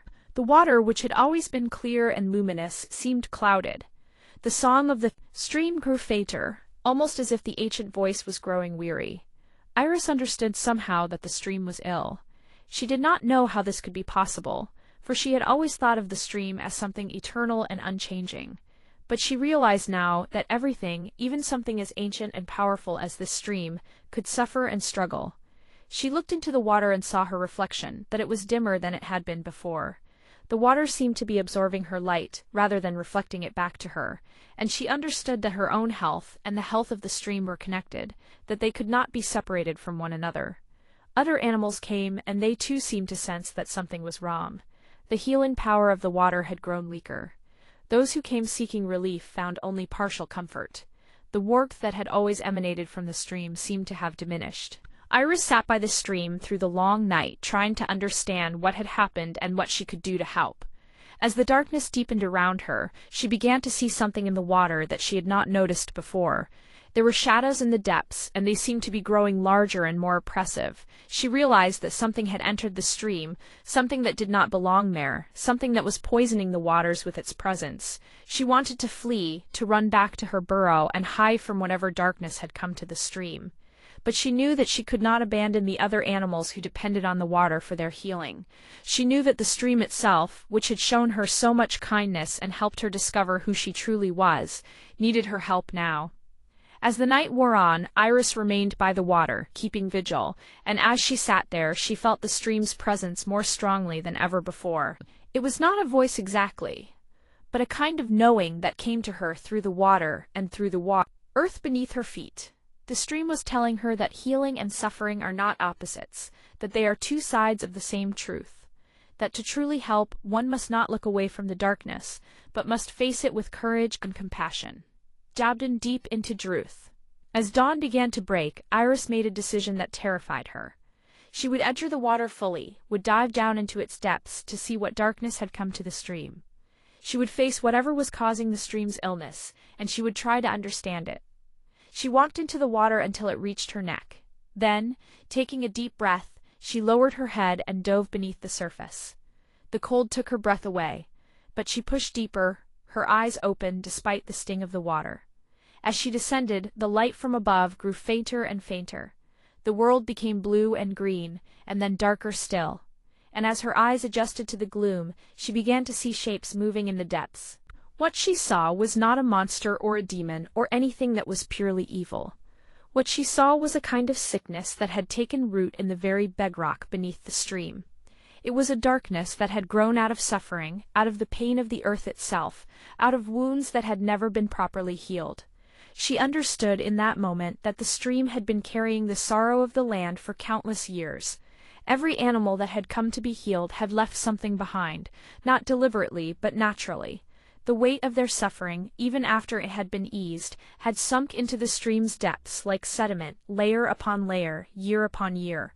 and now, accumulated over centuries, that weight had become so heavy that it had begun to poison the very waters that had carried it. The stream was suffering from the burden of being everyone else's healer, while having no one to heal it. Iris understood what she had to do. She had to swim down into that darkness, and she had to feel it fully, had to acknowledge it and accept it. She had to let the accumulated sorrow of centuries flow through her own heart, not to be destroyed by it, but to transform it through her own capacity to love and to endure. She swam deeper, and the darkness grew all around her. She felt the weight of countless sorrows pressing against her. She felt the loneliness of the ancient stream, which had been everyone's refuge but had had no refuge of its own. And she felt her own small courage, her own small light, holding steady against the vast darkness. The monster in the depths. As Iris descended further, she came face to face with what at first appeared to be a terrible monster. It was a massive creature, made of shadow and sorrow, with eyes that held all the pain of the world. It seemed to be growing larger with each moment, feeding on the darkness around it, becoming more powerful and more oppressive. Iris wanted to turn and flee, to swim back toward the light and the air and safety.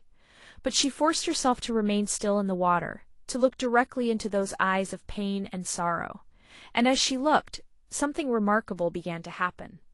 The monster began to speak to her, not in words but in a kind of wordless communication that went directly to her heart. It was telling her its own story, its own suffering. It had not always been a monster, it said. It had once been a part of the stream itself, a vital and necessary part, but it had been neglected and forgotten. It had been starved of the love and attention that it needed, and in its hunger and despair, it had twisted into something dark and destructive. The monster was the stream's own shadow, Iris realized, the part of itself that the stream could not look at directly, that it could not acknowledge or accept. And in refusing to see it, in trying to keep it hidden in the depths, the stream had allowed it to grow unchecked. Iris swam closer to the monster, and she was not afraid anymore. She understood now that this was not something that needed to be fought or defeated, but something that needed to be acknowledged and welcomed back into wholeness. She reached out with her paw, and she touched the monster's shadow form, and where she touched it, the darkness began to transform. It did not disappear, but it changed. It became not evil, but real. It became not a monster, but a truth that could be faced and understood and integrated into the whole. As she touched it again and again, swimming around it in a kind of dance of acceptance, the monster's form began to break apart. But it was not a destructive breaking. It was like a spell being lifted, like a cloud breaking apart to reveal the sun.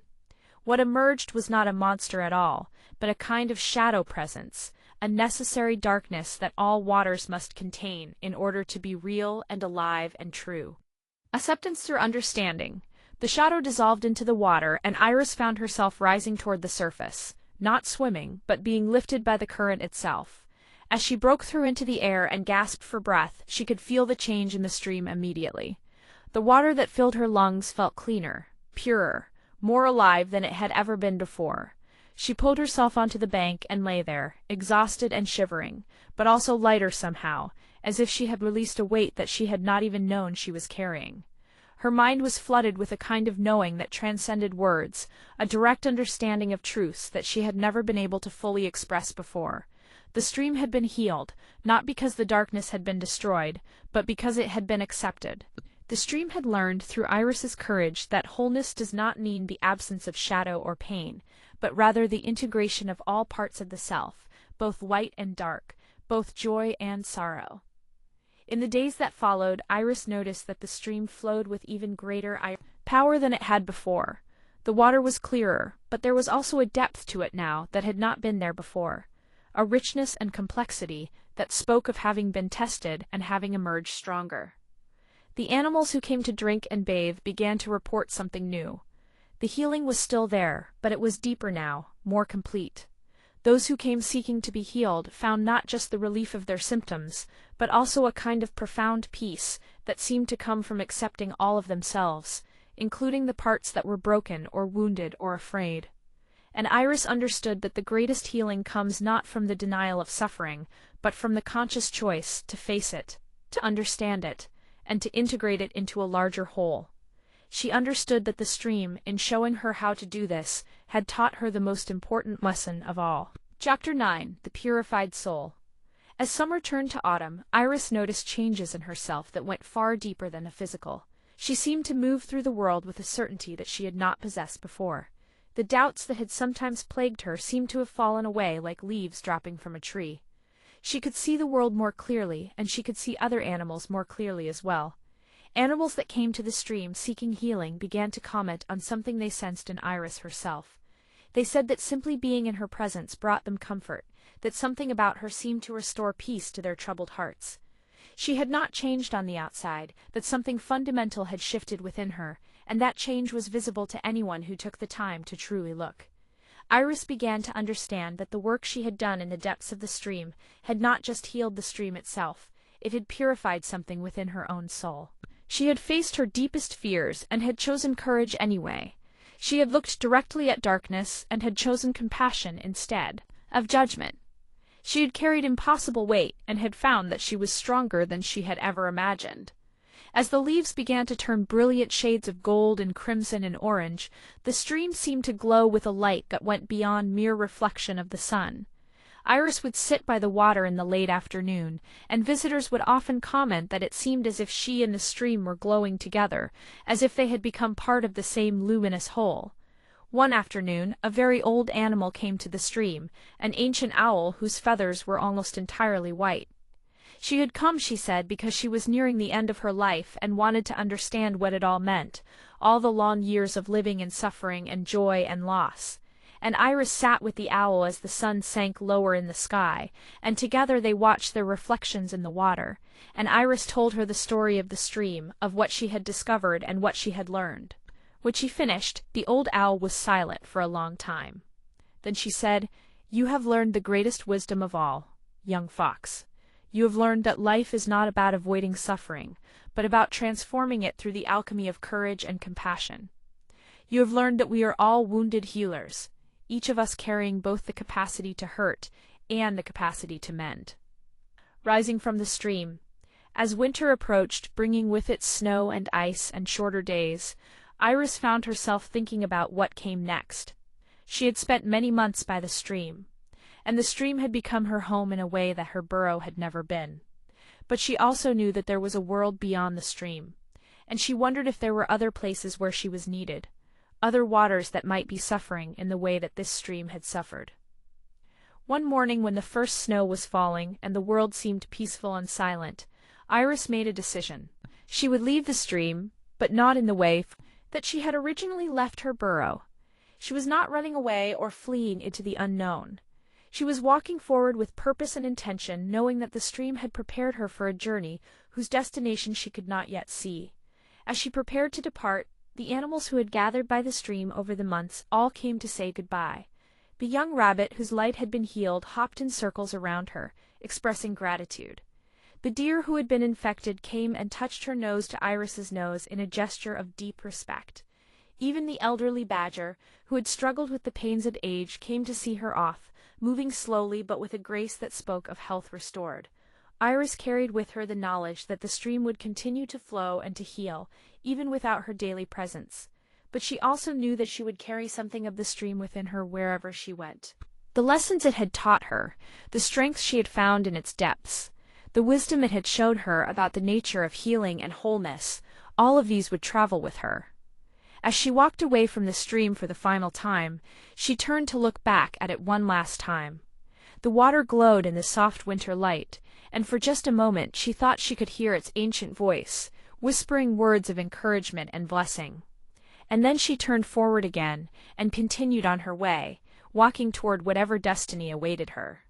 Crossing the waters, Iris walked for many days through forests and meadows, and everywhere she went, she found water. There were small brooks that ran beneath the snow, their sound almost inaudible beneath the winter silence. There were frozen ponds where the water lay trapped beneath sheets of ice. There were waterfalls that tumbled down from high places, creating mist that froze into crystals of ice. And at each place she encountered water, Iris would stop, and she would remember the stream that had transformed She would place her paw into the water, whether it was liquid or frozen, and she would send blessings through the touch of her paw. She blessed the waters for their patience and their power to heal. She blessed them for their ability to reflect the truth back to those who looked into them. She blessed them for their willingness to carry the sorrows of the world while maintaining their essential purity. In return for her blessings, the waters seemed to offer gifts. When Iris found herself lost in a snowstorm, a stream revealed itself to guide her to shelter. When she was thirsty and did not know where to find water, a hidden spring emerged from beneath the earth to sustain her. When she was cold and afraid in the darkness, she would sit beside frozen water and feel warmth flowing through her, as if the water itself was offering comfort and protection. One night, as Iris sat beside a frozen waterfall, she received a vision. She saw countless streams and rivers and oceans covering the world, all connected to one another, all part of a great circulatory system that was the lifeblood of the world itself, and she understood that the healing she had learned in her stream was not unique to that one place, but was available everywhere, in all the waters of the world, if only living creatures knew how to access it. She understood that her journey was not just about her own healing and transformation, but about awakening this knowledge in others, about helping them see that the waters of the world held power and wisdom and ancient memory that could guide them toward wholeness. Chapter 12. The living bridge. As spring began to approach and the first hints of warmth returned to the world, Iris found herself drawn back toward the stream, where her journey had begun. She did not know if this was where she was meant to end up, but she knew that she needed to close the circle, to return to the place that had been her teacher and her guide. When she arrived at the stream, she found that it had changed in subtle but profound ways. The water still flowed with the same gentle music, but there was something different about the air around it. It seemed charged with possibility, as if the stream was waiting for something, as if it was anticipating an arrival. And then Iris understood. The stream had been transformed by her work, yes, but it had also been transforming itself. It had been growing stronger and more powerful, and now it was ready to share its gift with others, to reach out beyond its banks and touch other waters, other creatures, other corners of the world. Over the weeks that followed, Iris watched as the stream began to overflow in a way that was not destructive, but generous. The excess water flowed out across the meadow, creating new channels and pathways. These channels connected the original stream to other waterways, creating a network that seemed to pulse with life and purpose. Animals began to arrive from farther away, drawn by stories of a stream that could heal not just physical injuries but spiritual wounds as well. Iris became a kind of bridge between the stream and these visitors, helping them understand what they needed to do to receive the healing that the water offered. She became known as the Fox of the Silver Stream, a wise and gentle creature who could speak the language of both the animals and the waters.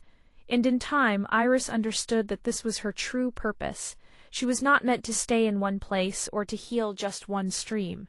She was meant to be a living bridge between the waters of the world and the creatures that depended on them. She was meant to carry the wisdom of the stream to all the corners of the world, and to help other creatures understand that within every water, no matter how small or seemingly insignificant, there lived healing and hope and the possibility of transformation. The stream continued to flow, as it had flowed for centuries before Iris found it, and as it would continue to flow for centuries to come. But now it flowed with a purpose that was shared with all the other waters of the world.